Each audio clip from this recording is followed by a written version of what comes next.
ખાસ મહત્વની વાત તો એ છે કે બાળકે એડમિશન કરાવ્યું દિવાળી પછી.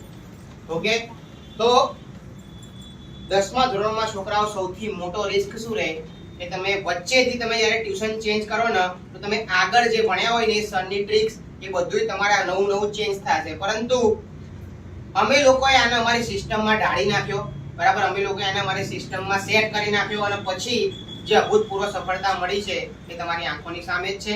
બે શબ્દો કહી દો, સ્કૂલમાં કેવી રીતે પરફોર્મન્સ અને બોર્ડમાં કેવી રીતે પરફોર્મન્સ. બધા જ છોકરાઓ કહે ને એનો તમે નિષ્કર્ષ નીકાળજો. એક નિષ્કર્ષ આવશે, એનું એક એનાલિસિસ આવશે કે બધામાં છે ને એક વાત કોમન હશે. યાદ રાખજો, દુનિયાના દરેક સફળ વ્યક્તિઓમાં એક વાત કોમન હશે, તમારી એક વાત જાણવાની છે. કહી દો મંથનભાઈ.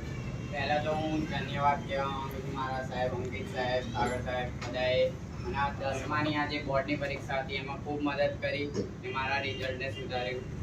10મું આવ્યું તો હું ખૂબ ડરવા લાગ્યો કે શું થશે, અડધાથી એડમિશન લીધેલું, હવે મારા ઓછા ટકા આવશે. પણ આ 10મામાં કાંઈ એવું છે નહીં, મહેનત તો જરૂરી જ છે બધી સ્ટ્રીમમાં, એટલે મહેનત તો કરવી જ પડશે. સમજશો તો આવડી જશે, બધું સમજવું પડશે. તમે ખાલી ગોખશો તો કાંઈ નહીં થાય, બધી વસ્તુને સમજવું પડશે. એટલે સમજતો તો તમારું રિઝલ્ટ આવી જશે વેલ.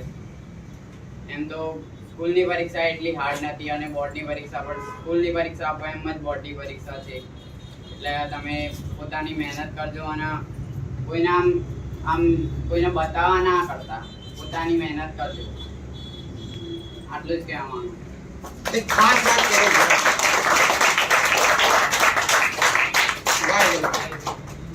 જો થોડા નાના ટુકડા કરી નાખો.